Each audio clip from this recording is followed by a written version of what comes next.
Hello and welcome to another episode of Father and Joe. I'm Joe Rocky here with Father Boniface Hicks. And Father, there's a lot of thoughts that were going through my head in terms of what to talk about in today's episode. And one that just kept kind of coming back and back kind of feels like the one that I should talk about.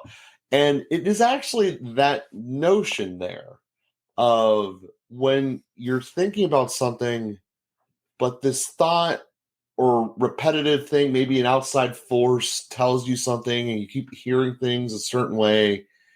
And so often in my life, I used to just blow that off and just think that it's just a weird phenomenon. It's nothing.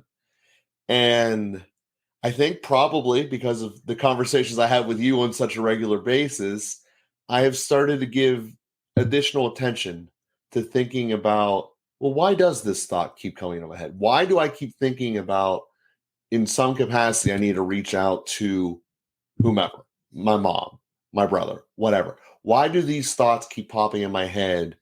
And should I just keep blowing them off because I don't have the time for it? I don't want to make the time for it? Or should I act upon it? Because I have a very strong feeling that I'm not the only person out there who feels this phenomenon or has this patterns happen to them. But we've never talked about it before, and I wanted to change that here today. So, Father, with that being said, I want to give you the floor, and hopefully that makes sense as the topic here. Yeah, great. It's surprising we've never talked about that. That's a great topic to bring up. And uh, sometimes we describe these sorts of things under the general category of distractions, and that can be an accurate description. A distraction is something that takes us away from traction. It has the word traction in it. And so we get cut off from our traction. And this happens, of course, in our conversations with each other as well.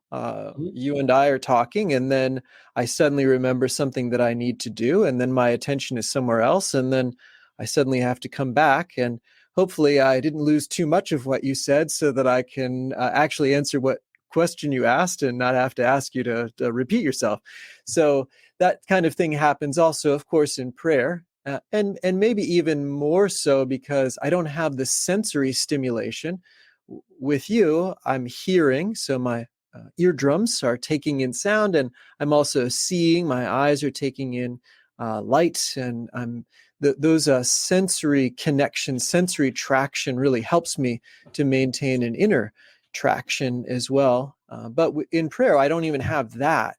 Now, maybe I have a little bit if I'm in the presence of the Blessed Sacrament, or maybe I'm praying the Liturgy of the Hours or something, but it's pretty easy to disconnect, to distract from those kinds of stimulation. So it really requires an interior connection. And that's where we experience, the need for attention. And I make an effort to pay attention and to connect my interior to God. And again, since where is God, and what am I connecting my interior to, and how does that work exactly? And so all those kinds of things come up, and I might use my imagination, because the reality is, in fact, we're recording this over an electronic medium. I'm not actually hearing your voice or seeing your face. I'm seeing pixels, and I'm hearing reconstructed sound waves that are digitized and sent over a medium. So I'm already not receiving actually you might say.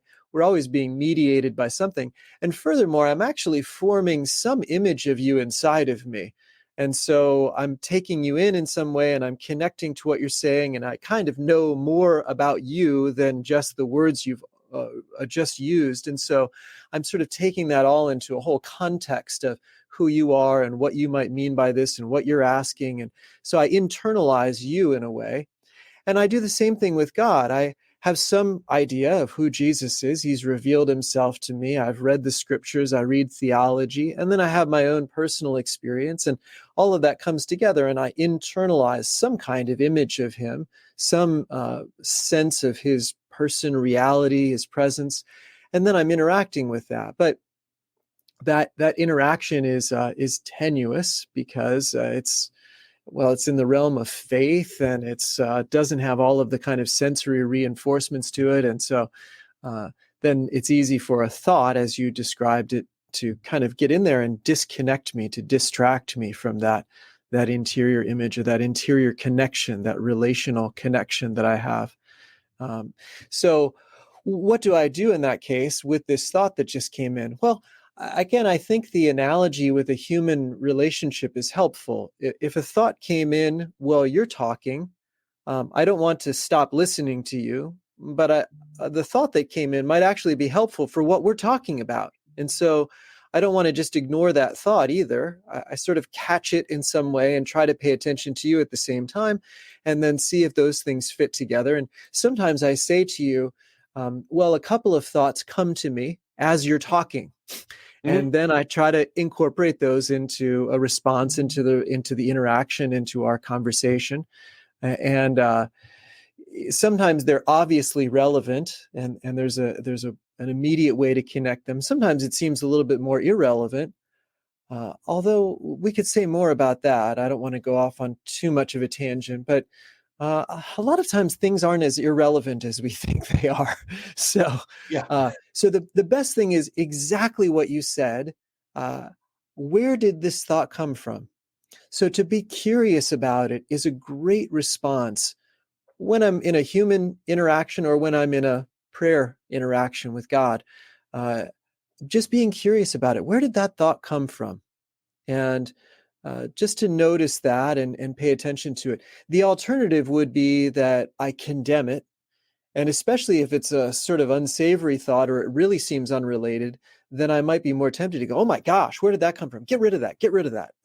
Or I might say, that's just focus. What's wrong with you? Why don't you pay attention? So sometimes we can be hard on ourselves about the thoughts that are coming in, and we can have a reaction to them. And anyway, that's coming from somewhere too. But as much as we can just be curious about it and say, wonder where that came from. I wonder if that's relevant. I wonder if that's something that I can bring up, or is that trying to take my attention away? So now I can go in about 3 different directions from there. So I'm just going to pause and let you respond first, and then we'll see where the Lord takes us. Well, I think that's an amazing summation of I guess, the phenomenon of what goes through me. And I think that how accurately you said that made my assumption that, yes, this is something that happens quite regularly to a lot of people, and therefore probably part of a regular of the human condition. And that actual final sentence of let's see where the Lord takes this, it is kind of where I was driving with this episode, because combining that with how you were saying we have this notion of trying to say that's irrelevant, discard it, but it keeps recurring to us. Like the thought just comes back again and again. Like, I need to do this, and it comes in different ways. And I guess what I'm trying to say is, how do we learn how to listen, to discern about what is relevant and what is irrelevant? As you said, leading up to this, it's probably more relevant than we think. So knowing that there's a bias of dismissal, how do we look at this common occurrence of thoughts and sometimes even external stimuli to reinforce those thoughts coming at us, and what to do with it?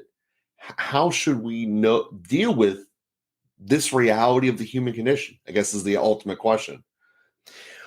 Well, yeah, it's a good question. And this reality of the human condition is in part because of, although there's a tendency to kind of be hard on ourselves about it. Why can't I focus? Why is this stuff coming in? When we start to trust ourselves a little bit more, and maybe it also happens more and more as we have interior integration, inner harmony, healing, we can start to trust it's coming from somewhere that's a part of me, and there's something to derive from that. And so why does that thought show up? Sometimes I'm making connections, and so you say something about this is part of the human condition, and then I start to think about certain human beings or something like that, or the whole variety of human beings that I'm interacting with on a regular basis, and it's just amazing what God has done, and I can start following down that trail of God is so creative. He just makes all of these wonderful different people. And now, how did I end up on that track? Well, because you said human condition, And it immediately put me in touch with my experience and all of the human beings I know. And then that's something being worth being amazed about. And again, there might be a place to bring that into my conversation with you if we were just talking and I said, oh, yeah, it makes me think of this wonderful human being or this human condition or this person that had this thing going on. And then we can kind of bounce off of each other that way. And that's the kind of thing that can happen in prayer too. I might read something in scripture. That's the clearest way that God speaks to me, is his word in the Bible. And so that word in the Bible makes me think of some things, and then I bring those up to him. Like maybe there's a line that just came to mind because of what I was just saying. In John 2:12, it says, Jesus did not entrust himself to him because he knew human nature very well. And so knowing who we are, he's not ready to, it's not time yet, in John's gospel. But when I read that passage, it might make me think of, yeah, human nature. How trustworthy is that? Do we really receive God in the most beautiful way? Do I receive God in the most beautiful way, or the most tender, loving, reverent way? Or, where are the areas in my life where I could really receive him with love so that he could entrust himself to me? So there's a whole train of thoughts there.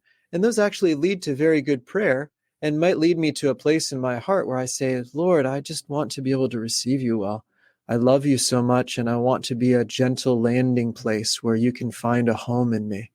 And so that thought comes in at that level.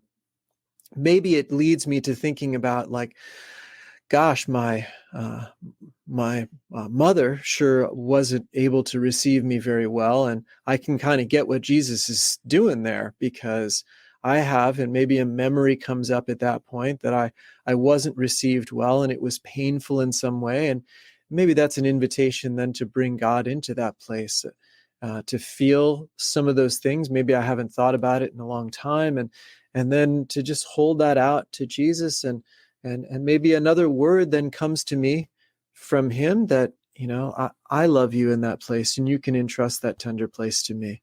And I feel like I can really do that.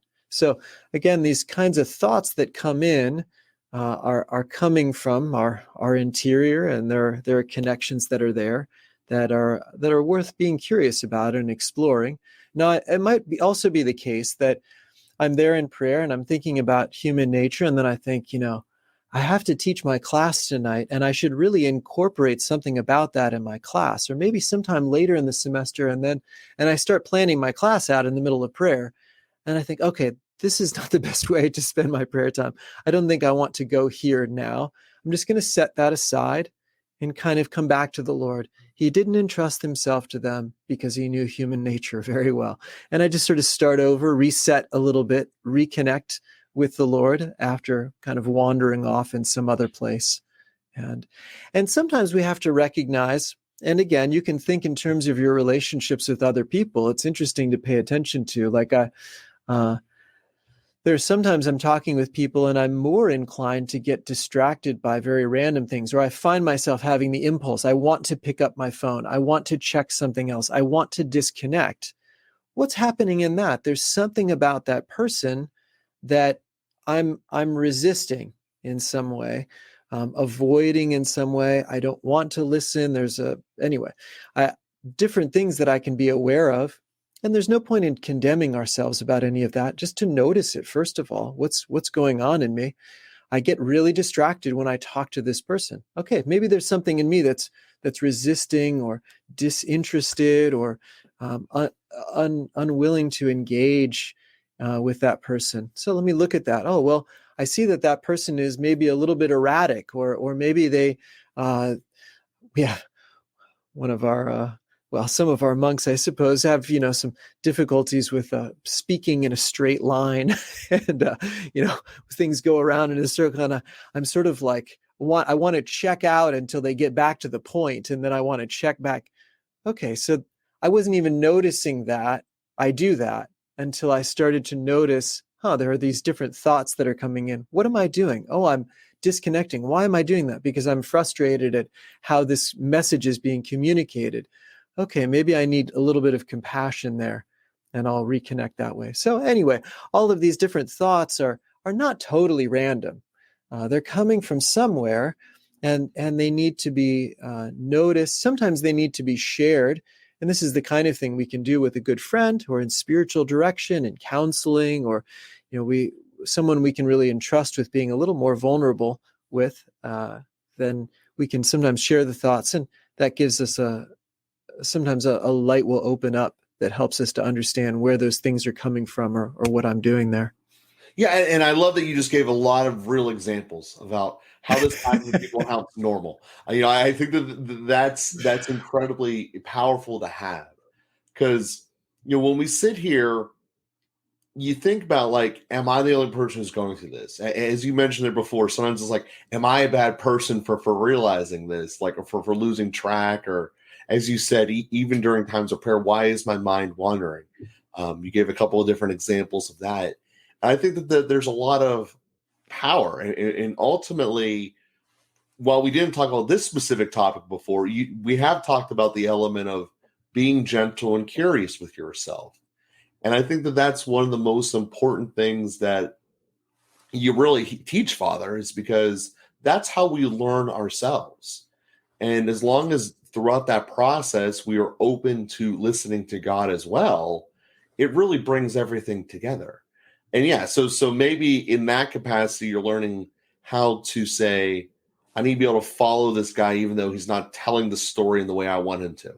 And I would have told it this in a third of the words. It would have been much more clear, and people would have followed instead of zoning out. Well, the reason it might be there is in the future, you are going to have to be stuck with someone like that. And how am I going to be able to react to it? Or looking back upon a past conversation when, oh, they were really trying to tell me this, but I was trying to jump to the point so quickly, I missed what they were really trying to tell me because they didn't know how to tell it. And I think that that's all part of the being gentle with yourself, curious with yourself, and ultimately willing to say that I'm open to change. And I think that all of this capacity is there. And to just be so narrow-minded, saying, I have to do it this way, really can hold you back both, in every real capacity with a relationship. Because as soon as you say it has to be this way, you're limiting yourself from possibilities. We see this, I guess, in the most extreme form of, I'm only going to talk to people who look like me. I mean, at the end of the day, that's the definition of racism. So are you living in a state where you're shutting people off for an arbitrary reason? Or is it, as you said here, just there's a disconnection. I want to be curious to why, to see if I can tone that down and see where it is. And also say, if the same recurring thought keeps coming to me, why is that coming? Is this something where I should have the courage to bring it up? Is this something that we should explore either in the moment, or when I go back to a private space, I should have done this or should have done that? And I think that that's really one of the most important elements of growth, because so many of us as adults just say, okay, I'm here as an adult, I don't need to grow anymore. But I think that this is a natural process of growing mentally and socially that people kind of ignore. Hmm. Yeah. No, you said all those things very well. It's just the kind of self-awareness and gentleness with ourselves. Sometimes it is that kind of harshness, and we come by that honestly. I wouldn't want to attribute a moral quality like you're bad because you don't do this.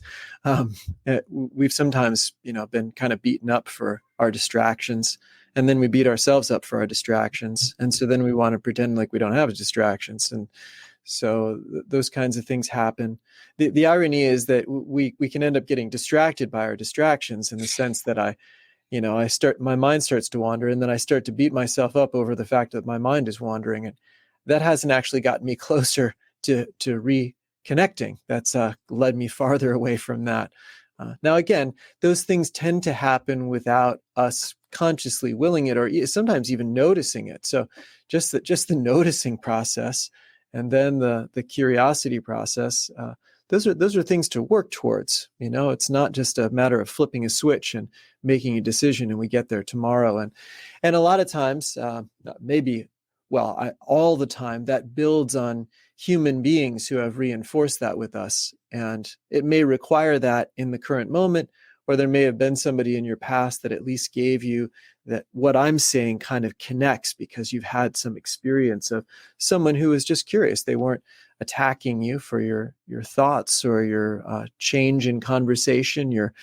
People will talk about ADD and can't not being able to hold attention. That's a real thing. I'm not saying it like it's not, but I just think of people who will have those sorts of distractions. I must be ADD. Well, no, you must be human. I mean, it's really it's human. It's not a disorder.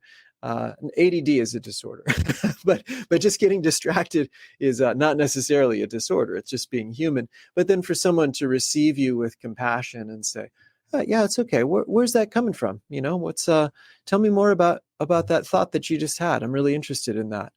And then that gives us a new experience. Like, oh, a random thought that comes up can be something that's interesting and of value and worth exploring because this person asked me that and they really care about me. And so, those kinds of experiences model a better behavior towards ourselves as well. And that's a beautiful discovery to have, a beautiful experience to have that can really help us to move forward in our growing into a growing humanity, I suppose. But to come back to prayer for a moment, as I said, prayer is already a little harder because of the lack of sensory stimulation. It requires a little bit more attention internally, self-awareness. It's sort of only interior, much more so. And so it can have a way of bringing up, uncovering some of these areas in our hearts in a way that are not as obvious in other relationships. And maybe we've developed coping skills around in other relationships. We figured out how to cover up the fact that I wasn't paying attention for the last 5 minutes. And then I never addressed the fact that I'm disconnecting for 5 minutes in a conversation. Whereas in prayer, sometimes that comes up and then we're not in as intense an environment either. I'm not suddenly caught between the choice of pretending like I was paying attention and being called out on the carpet and attacked or, accused or whatever, hurt in some way. So in prayer, there can be a little bit of a laboratory, you might say, that I can more gently have a little bit more space. I can be more patient with myself, with the thoughts that are coming up and learn how to relate those to a person who loves me and who is there with me, who wants to help me, which God is. And I think that needs to be said too. There are some movements of prayer that are only focused on the thoughts and some kind of thought mastery, as if it's something merely internal and psychological, and it sort of equates prayer with this psychological work. But prayer is always relational, and so as much as I am paying attention to what's happening in me, I'm also finding ways to relate those to God, who is different than me. He is not the same as me. He is a real person and he has his own freedom, and we are relating, but I can bring those thoughts forth to him and share those with him, open my heart to him. And what a beautiful thought process and way to look at life, to take forward with us as we're moving forward throughout this week, to just think about distractions in of themselves are not bad or evil. There's no real morality to them. To be open and curious to when these are happening and why, and to realize at the end of the day, prayer is always a relationship with God, and that we're not meant to be the same. There's no way we could be the same. And to explore that possibility in prayer is just another invitation to grow deeper in that relationship with God. So we thank everyone for listening and being with us here today, and we'll be with you again next